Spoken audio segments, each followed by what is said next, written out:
Shalom. All praises go to the Most High Yahweh, Bahashem Yahushua, Bahashem Yahushua, that belong us unto the elder apostles, a great millstone for the teachings of the scriptures, among other things. Shalom to the sincere Akim across the world. Now, this is the book of Isaiah, chapter 27, titled Israel to be delivered. Right? So the Israelites are going to be delivered. That's this chapter. Title. Isaiah chapter 27, verse 1.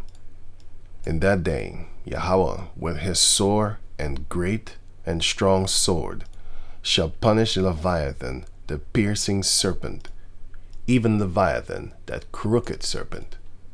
And he shall slay the dragon that is in the sea. Now you might think if you read this, it's talking about the actual animal Leviathan. Now, according to the scriptures, there are actually like 3 Leviathans. You have one in 2nd Ezra. You have one in 2nd Ezra chapter 6. And then you have another one in... Where was that again? Oh yeah, Job chapter 41. And that's the third one, if I'm correct. Maybe there's 4, but for now I'm keeping it at 3 because I'm thinking about the 4th one, but I can't find it in my head, so sorry. If it's I don't even know if it's there, but I thought I had one. But anyway, let me just focus on the 3 that I know. So 2nd Ezra chapter 6 verse 2nd Ezra chapter 6 verse 48. Now this is also from here. This is also Genesis chapter 1. You can find this in Genesis chapter 1. This here from 38 until 47. Okay, so I'm read on, and it explains a little bit about Genesis chapter 1. Okay, 2nd Ezra chapter 6 verse 48. For the dumb water, dumb means unable to speak. That has nothing to do with being stupid, even though nowadays it's associated with somebody being stupid. Because if for example, if a person speaks another language, especially when you go to America and all over the world, it's not just America, but I'm giving you an example of a fact that when you go there and you don't speak English good, then they're going to look at you like you're stupid, and they're going to talk to you like you're stupid. Like, are you understanding the words coming out of my mouth? Stuff like that, right? They're going to talk to you like you're stupid. They're going to talk slow and stuff because they think you're dumb because you can't speak that language, even though you can speak. But people that can't speak, a lot of people associate them with being stupid because they cannot speak, right? So that's what they're doing nowadays. But dumb literally means, it doesn't mean temporarily. It just means unable to speak. It also doesn't necessarily mean unwilling to speak. It just means this, man. It just means they say in the German it's dumb, but it's not stupid. I just explained it like dumb. It's in the Dutch also dumb. It's not stupid. It just means mute. That is what it means. A dumb person, like a dumb dog. Dogs that can't bark, they're silent, like the D in Django. For the dumb water, so the unable to speak water, and without life, brought forth living things at the commandment of the Heavenly Father, that all people might praise thy wondrous works. That because we do come out of the water, but we come out of the ground underneath the water. You know, because when you have a semen, you put it in the womb of a woman, and the semen is water, and then it goes into the womb, it stays there, and then when she is about to give birth, because women don't give life, they give birth, because the seed is already alive enough for it to swim into the womb, and then it grows limbs there and stuff like that, head and all that there. And then when it comes out, before it comes out, her water broke, and the water comes out because you're underwater the whole time, you know. So you're in water, incubating in water, and that's the same way that we were created by the Heavenly Father. So now, if you ask yourself, did the first people that the Heavenly Father created, did they have umbilical belts or something like that? You know, the navel thing. Navel. Did they have that? I don't know. It's a good question. I don't know. if you think about it, it wouldn't be there though. But I don't know, man. This is just something to think about. That's not really 100% big deal. It's fun to have in your head, but anyway. 49. And didst thou ordain two living creatures? So out of the water, the Heavenly Father created two living creatures. And by the way, if you go to the book of Genesis chapter 1, Genesis chapter 1 verse 20, it explains it right there. Let me go here. Genesis chapter 1 verse 20. So on the fifth day is when the Heavenly Father created man and beasts and birds and stuff like that and fishes. It says here, Genesis 1 and 20, and the powers said, let the water bring forth abundantly the moving creature that had life. So what is a creature? 1 Corinthians chapter 15, oh no, verse 5, chapter 5 verse 17. 2 Corinthians chapter 5 verse 17. Therefore, if any man be in Yahushua, Messiah, this word is Messiah, he is a new creature. So that means you're a creature. Old things are passed away. Behold, all things are become new. So the old creature, basically you are a creature. Whether you are a new creature, old creature, or just a creature, you're a creature. So let the waters bring forth abundantly, so many, the moving creature that had life. So everything comes from out of the water because it's moving around, whether it be insects, animals, man, birds, and all that there that had life, and fowl that may fly above the earth in the open firmament of the heaven, which is also water, because is there? Yes, there is always water in the atmosphere. Clouds, of course, and clouds are, of course, the most visible manifestation of atmospheric water. But even clear air contains water in particles that are too small to be seen. And that's 100%. We are actually, what I just did right there, I actually breathed water, but it's so small that it doesn't choke you. So when you go above the firmament, into the second heaven, which is above the firmament, which is space, you can't breathe there. That water is too thick, but it's invisible. That's why they say space ship, like a spaceship, for example, because it's actually in the water. That's why you see, I don't know if you noticed it, but you have always these, let me see.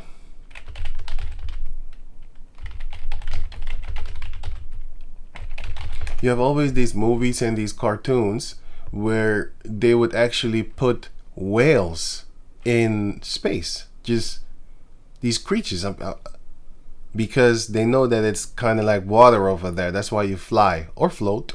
You could say float. Birds do the same thing, and because they're light enough. And also people that, of course, worship devils, they fly too. And you have also underwater. Yeah, that's the other water that you also cannot breathe. So we are the earth is in the water and out of the water, as it says right here.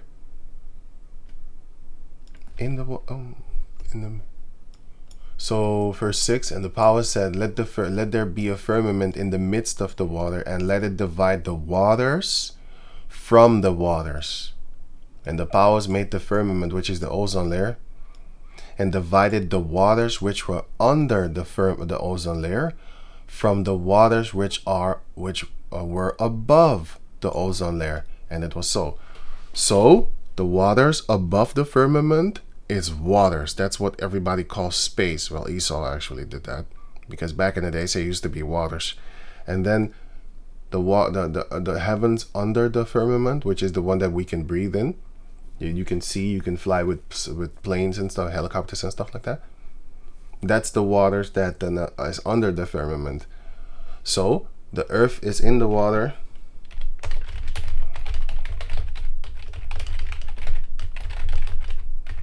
So the earth is in the waters and out of the water. So it's like this.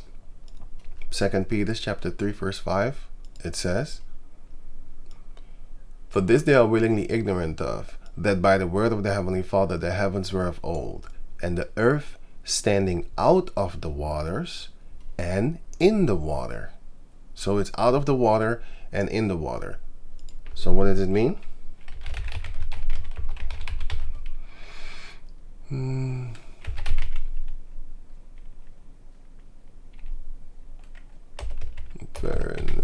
Oh no, it's rather. Wait, let me see. Okay, cool. This one. That's what I want. So the earth is standing here, sorry. And the earth standing out of the water and in the water. So it's out of the water, but it's in the water. It's because space is water. So, but it's out of the water, meaning it doesn't have water like underneath the firmament. So it's out of the water, but it's in the water. It's like if you take a tennis ball, the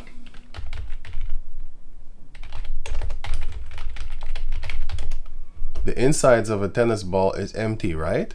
Okay, we are there. There's where we are. And then the outside of the tennis ball, if you put that underwater, tennis ball underwater, that's Earth. This is Earth, basically. This is Earth. Earth is in the waters, but it's outside of the waters because in the inside of it, there is no water there. And that's where we are. We are underneath the firmament that is in the and the planet is in the midst of water. You know, it's like a egg.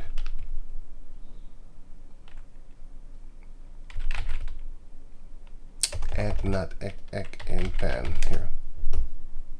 That's what I want. You have this one. This is the Earth, and the white part is space. So we are here in the white spot, but we are not in the whiteness because we are in the yellow. Because you can breathe here in this sphere,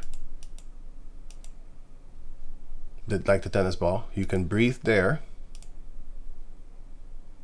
You can breathe in here inside, but as soon as you go outside of this, that's in the lake, like in the pool that I just showed with the dog and stuff like that. Yeah, I hope I explained that good. So let me go on. Now it says here, okay, going back to over here. So that had life, and fowl that may fly above the earth in the open firmament of heaven.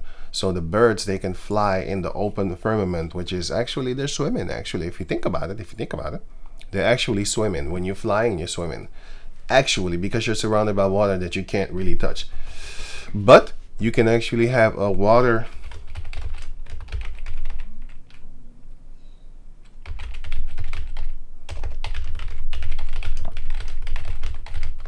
How does this work? A water atmospheric, atmospheric water generator uses a cocktail of salts to pull water out of the air. That's what you do. That's what it does. Because there's water in the air, but this machine has salt in it. And let me see, Moses West. His machine was vandalized. Why? Because he brought water to people from the air. And then, of course, his machine was vandalized because the elites don't want that. He went to Michigan Flint to bring them water. A man named Moses West. And he gave them water. And they vandalized his machine because this was the time of Flint. I'll leave the link in the description box so you can check it out for yourself. Let me see. Moses West turns air into water, providing clean, safe drinking water for Michigan Flint at that time. It was a few years ago. This was just 1 year ago. But he was already busy. He brought it also to South America. But think about it. According to the why don't these companies, of course, the answer I already know is like a stupid question, but still, why don't these people make this for all the people up on the planet Earth? They have money. I mean, this is one single man, and you could just give people free water, basically. clean water at that. You might charge them or something like that. But anyway, but I'll be like, not according to the garbage water that we get in the faucet, because that's sewer water recycled. This is air water. But then again, you might say like, yeah, but there's chemtrails in the air. Yeah, that's true, but it's still better than drinking pussy blood, you know, because that's what you're drinking. Because everything that you ever puked or flushed down the toilet, you puked, you flushed everything, that's what you're drinking back again. Oh, so yeah. And if you go to a region where they don't have a lot of chemtrails, well, the water is there more cleaner and is natural. But anyway, going on. So, verse 21, here it comes. And the powers created great whales that also come out of the water, and every living creature that moveth, which the waters brought forth abundantly after their kind, and every winged fowl after his kind. And the powers saw that it was good. And also winged fowl are also insects and stuff like that, because they're called fowl also. In, I think it was Leviticus chapter 11. So you might get confused and be like, because it says here that you have, okay, every flying creeping things, that's obviously insects. But it says here, let me see, the locust after his kind, and where is it?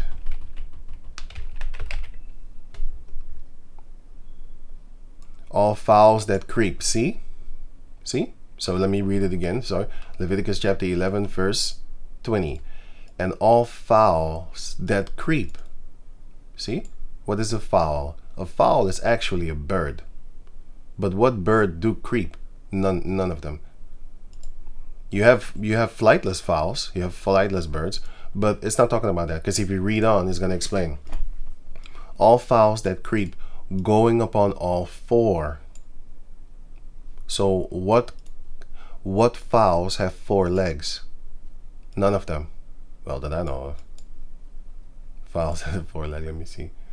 It's not taught. Well, you do have this one. you do have this one, but I'm not even. This is so-called the dinosaur, but think about it. You have this one, yes, but the other fowls is talking about insects. It says here, all fowls that creep, going upon all fours, shall be an abomination unto you.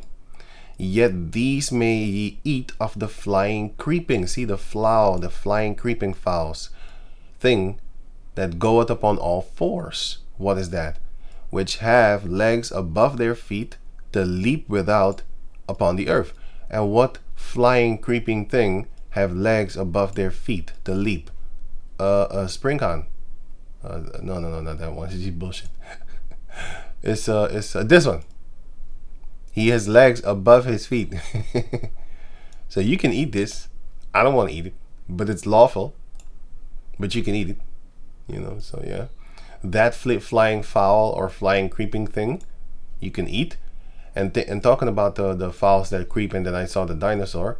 Well, if you go to the book of Genesis chapter 1 again, Genesis chapter 1 verse 20, it says, 21, and the powers created great whales, and every living creature that moveth.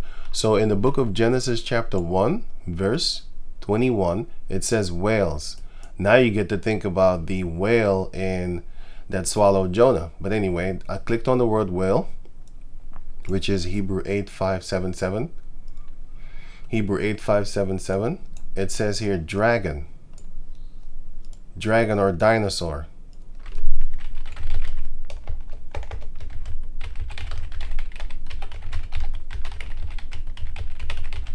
What were dragons called before? They were called, what were dinosaurs? What did I type in? What did dinosaurs call before? They said they called them dragons. When is the word dinosaur? When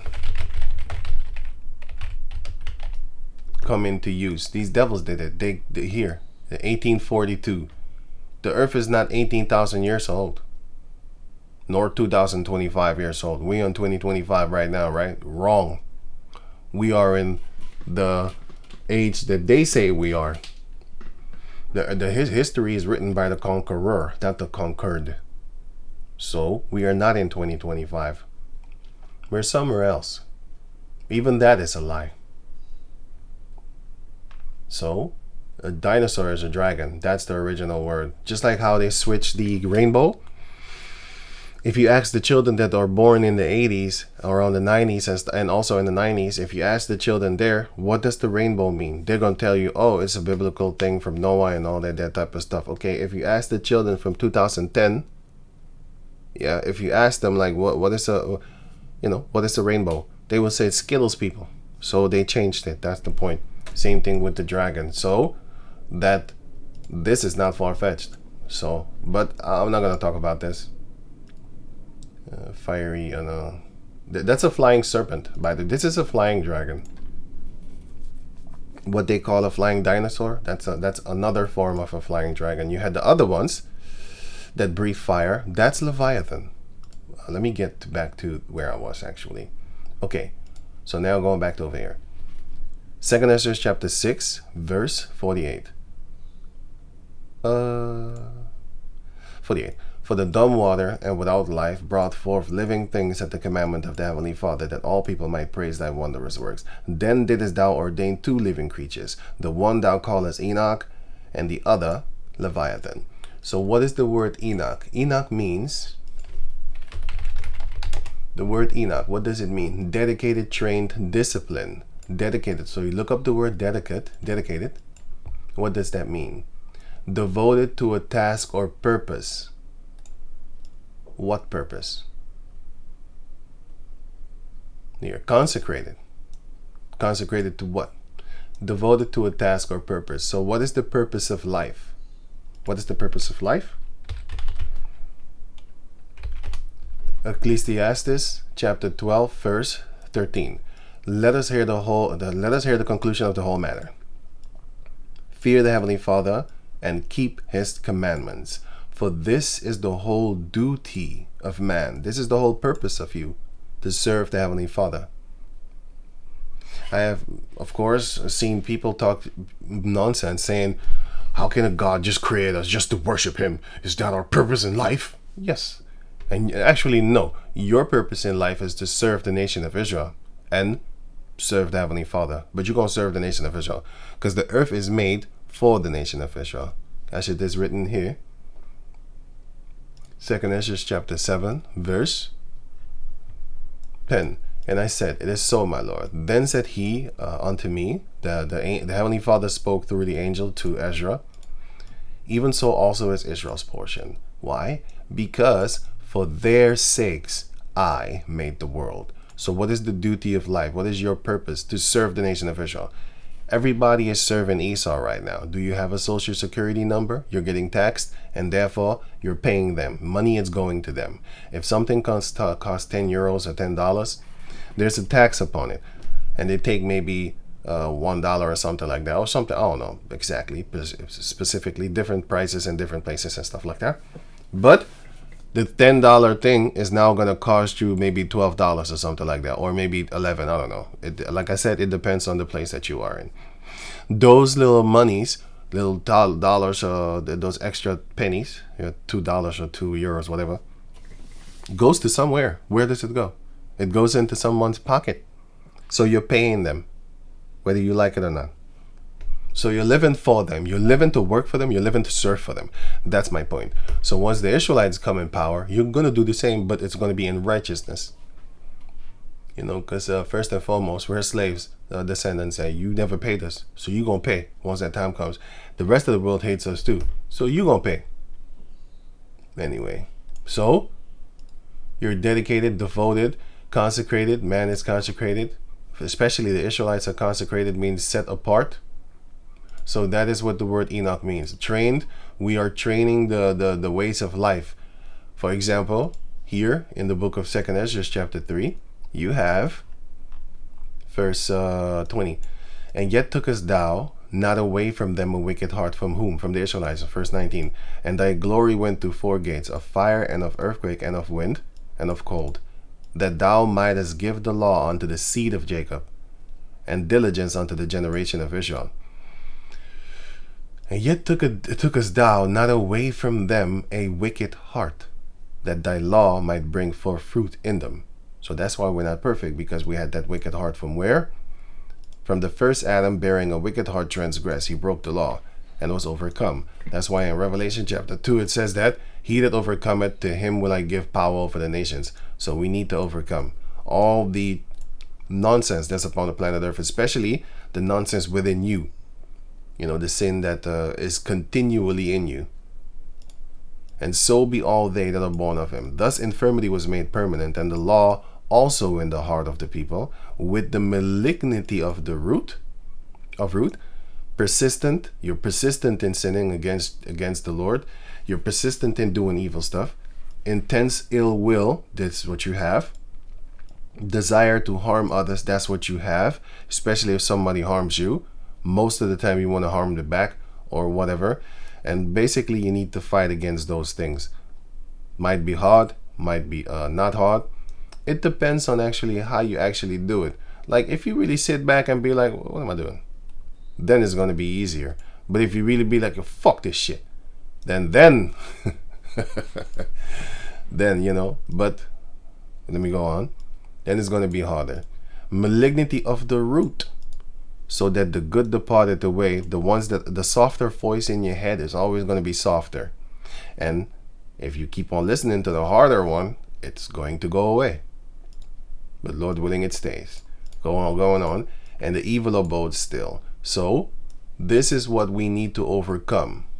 This is a learning thing. This is a training thing, and we have been failing at it for 6,000 years, something like that. You know, since the creation was made. Which the earth, it took 6,000 years to make, and then 1,000 years rest. And then history goes back for like 4,000 BC. So if you check about it, on the fifth day is 5,000, and then add it on, and then you see history from Esau, but he's a liar. But anyway, the Egyptians, they're going back to 4,000 BC. Okay, so then from 4,000 BC until 0 is then 4,000 years, of course, and then from 0 to 2025 is like 2,000 years extra. So that's already let me see, 4, 5, 6. That's already 6,000 years there. 6,000 years of history upon the planet Earth, from the Egyptians until now. And then the Earth was made in 6,000 years, and 7,000 was rest. So the Earth is about what 12,000. Something like that. 13,000. I would say between 14 and 12,000, because in the time of Esdras, he said that 10,000 years have already passed. Ezra said that. He said 10,000 years have already passed. So I would think that we are now in 12,000 or 12,000 something, 13. Like I said, I would say between 12,000 and 14,000. That's what I say. I could try and be a little bit more accurate, but I'm not going to try. It's not even worth it. But to be accurate, I'm not even going to try. I did try, actually. I did try, but I'm not that good with numbers, and I'm happy about that to a certain degree, because it doesn't matter. To some people it does, but let me just give you the suggestion. It's about 12,000 something plus years. That's it. It's not more than 14,000. I'll tell you that. Right. So, okay, that's the word Enoch, because we are training and we are learning and we are serving the Heavenly Father, and we need to be disciplined. That's why the Lord disciplines his people, correction and stuff like that. Proverbs 11 and 3 and 11, sorry. Showing a controlled form of behavior or way of working. Animals don't have that. If you go into a place of an animal, he kills you. He didn't murder you. He kills you because you are in his territory, and you can't have a logic conversation with him like, yo, I didn't know you was living here. I was just walking through because, or I was just trying to get some fruit or whatever, stuff like that, and he killed you on the way. A person, when the person sees you and you're trespassing, if they shoot you without saying, hey, what are you doing here? It's private property. Oh, I didn't know. Get out of here.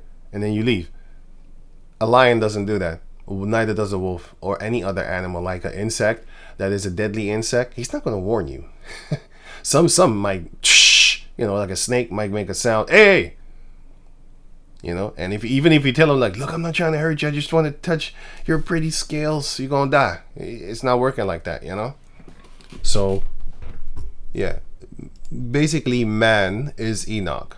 That's man. That's the definition of man. So the one thou callest man, Enoch, which is learned, and also oh yeah, it's also learned somewhere. Enoch means learned man. Here, Enoch means learned. Let me see. Dedicated Enoch in Hebrew. Dedicated, trained. What was this? Dedicated. Trained is learned, if I'm correct somewhere.